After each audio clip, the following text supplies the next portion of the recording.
सीखेंगे बहुपद का मानक रूप निकालना। ठीक है, बहुपद किस प्रकार से उसको मानक रूप में लिखा जाता है। इसमें होता क्या है कि बहुत सारे बच्चों को दिक्कत क्या है, वो मानक रूप में लिख ही नहीं पाता है, पहले वो समझ ही नहीं पाता है कि मानक रूप होता क्या है। तो सबसे पहले हम ये सीखेंगे कि मानक रूप क्या होता है। अगर आपको ये समझ में आ गया कि मानक रूप क्या होता है तो आपको बनाने भी आ जाएगा। ठीक है, बनाना बहुत आसान है, पहले आप ये समझिए कि मानक रूप होता क्या है। क्लियर है, तो पहले उसको समझिए।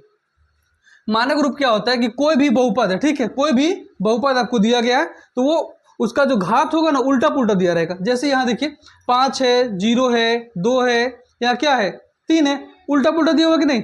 मानक रूप में क्या कहता है, बहुपद के घात को अवरोही, अवरोही का मतलब क्या होता है, अवरोही मतलब घटते क्रम में, कौन से क्रम में, घटते क्रम में, या अथवा आरोही या बढ़ते क्रम में, किसको, घात के अनुसार। ध्यान रखिएगा किसके अनुसार, घात का, अंक गुणांक के अनुसार नहीं, घात के अनुसार उसको हम या तो बढ़ते क्रम में लिख दें या फिर घटते क्रम में लिख दें, तो वो बहुपद जो होगा अपने स्टैंडर्ड फॉर्म में होगा, यानी वो अपने मानक रूप में होगा। क्लियर है, फिर से समझिए कि बहुपद को मानक रूप में लाने के लिए उस बहुपद को उसके घात के अनुसार, ध्यान रखिएगा, उसके घात के अनुसार घटते या बढ़ते क्रम में हम लिखते हैं। क्लियर है, कोई दिक्कत।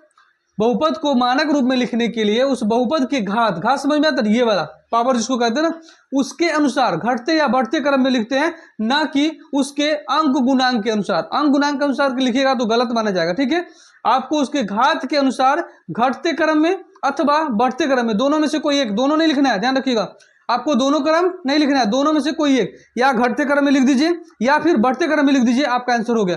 दोनों लिखिएगा तो गलत, दोनों क्या लिखिएगा, आपको एक ही में लिखना। ठीक है, चलिए अब इसको पहले हम 5 क्वेश्चन आपके लिए लाए हैं, 5 क्वेश्चन पहले समझिए। ये समझ में आ गया मानक रूप क्या होता है। कोई भी बहुपद दिया रहेगा उसका घात जो रहेगा ना उल्टा पुल्टा रहेगा, पहले हो सके पहले ज्यादा हो, आगे कम हो, बीच में कुछ और हो, घात ऐसे रहेगा। लेकिन आपको उसको एक शेड्यूल में लिखना है, या तो बढ़ते क्रम में लिख दीजिए या फिर घटते क्रम में लिख दीजिए, आपका आंसर आ जाएगा। अब 5 क्वेश्चन, पहला क्वेश्चन को देखिए, यहाँ पे क्या लिखा हो, एक्स पे पावर 5, यहाँ एक्स पे पावर क्या डाल सकते हैं, यहाँ तो कुछ नहीं है कुछ नहीं है, यहाँ क्या है, एक्स स्क्वायर है, यहाँ एक्स क्यूब है, सबका अलग अलग वैल्यू है कि नहीं है। तो या इसको अब दो रूल आपको होता है, अवरोही या आरोही, या तो घटते या फिर बढ़ते। अब जैसे लिख लीजिए, चले हम इसको घटते क्रम में लिख देते हैं, इसको घटते क्रम में लिखिएगा तो एक्स पे पावर 5। अब 5 से कम कितना होता है, 4 होता है, 4 इसमें है नहीं है तो 3 है कि नहीं है। अब इसको सिंबल के साथ लिखते हैं, ध्यान रखिएगा, सिंबल के साथ, ये प्लस में है तो यहाँ प्लस हो जाएगा 6x3। अब इसके बाद 3 के बाद 2 वाला होता है, ये भी प्लस में है, प्लस 7x²। कोई दिक्कत। अब यहाँ देखो -5, ये जो हो लिखे हम, ये स्टैंडर्ड फॉर्म में है, यानी ये बहुपद जो हो गया ये मानक रूप में हो गया। किस रूप में हो गया, तो देखिए 5 3 2 इधर हो गया 1, ठीक है, घटते क्रम में हो गया। चलिए अब इसको देखिए, इसको कैसे बनाइएगा, इसको चलो इसको हम बढ़ते क्रम में लिख देते हैं। कौन से क्रम में, बढ़ते क्रम में। सबसे पहले हम इसको लिखेंगे -√2, उसके बाद इसको लिखिएगा -u plus u² plus u³।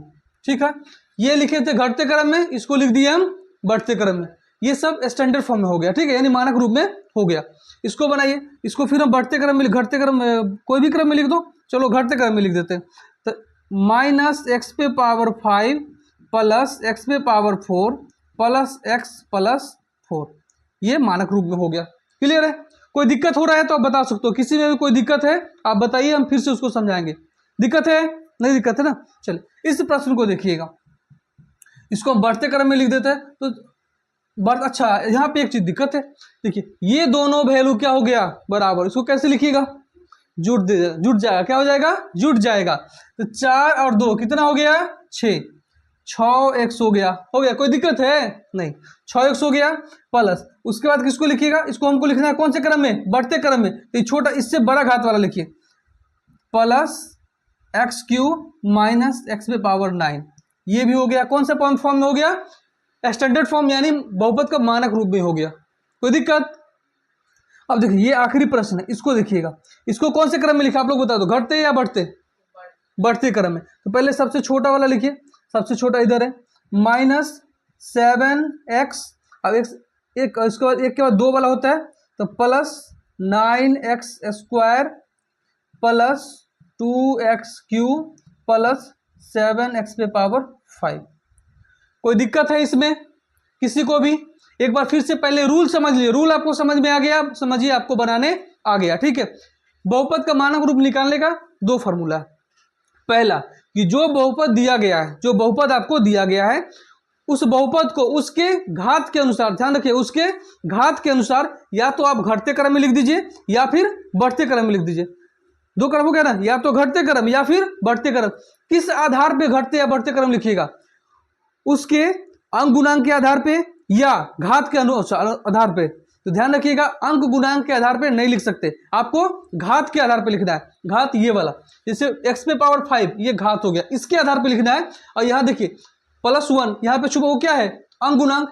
x पे पावर 5 का अंक गुणांक कितना हो जाएगा? +1 होगा कि नहीं? तो +1 मतलब अंक गुणांक के आधार पे आप उसको नहीं लिख सकते, आपको लिखना है उसके घात के आधार पे लिखना है, बढ़ते या घटते क्रम में। इसमें कोई दिक्कत है? कोई दिक्कत है तो आप बताइए। कोई दिक्कत? तो आज के लिए इतना ही, ठीक है।